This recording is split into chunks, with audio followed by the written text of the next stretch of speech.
జిల్లాల పునర్విభజన భాగంగా ఈ నెల్లూరు జిల్లాలని 3 ముక్కలు చేసడానికి ప్రభుత్వం సిద్దపడింది. అయితే గత ప్రభుత్వం గూడూరును నెల్లూరు తిరుపతి జిల్లాలో కలిపింది.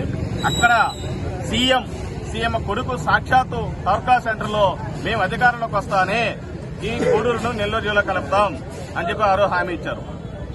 దాన్ని హామీ నెరవేర్చకుండా ఈ నెల్లూరు జిల్లాలో ఉన్నటువంటి రాపూరు, సైదాపురం, కలువాయి మండలాలను ఒక పారిశ్రామికవేత్త అతని వనరుల కోసం ప్రభుత్వంలో కుడిపోతున్నటువంటి ఒక పారిశ్రామిక వనరుల కోసం ఈరోజు ఆ 3 జిల్లాలని అతను కట్టబెట్టడానికి ప్రభుత్వం సిద్దపడింది. అయితే ఆ మండల ప్రజలు కూడా భారీ ఎత్తున ఆందోళన చేశారు.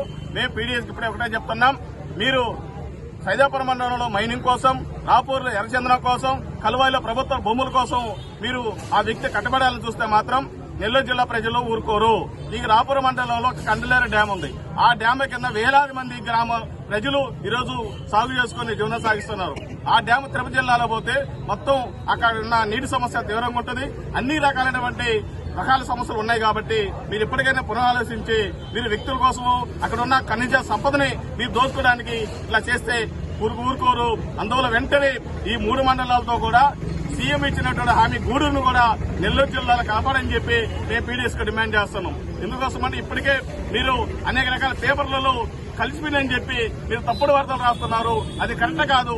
సీఎం నేరుగా ఖచ్చితంగా అధికారిక జీవో విడుదల చేసి అధికారిక ప్రకటన చేస్తేనే ఈరోజు ప్రజలు ఉంటారు తప్ప మీరు చేస్తున్నాం అని చెప్పి మీరు చేస్తే కుదరదు. వెంటనే గూడూరు నియోజకవర్గం మొత్తాన్ని కానీ ఈ 3 మండలాలను కూడా నెల్లూరు జిల్లాలో కలపకపోతే భారీ స్థాయిలో కూడా ఆందోళన కార్యక్రమం నిర్వహిస్తామని చెప్పి మేము హెచ్చరిస్తాం.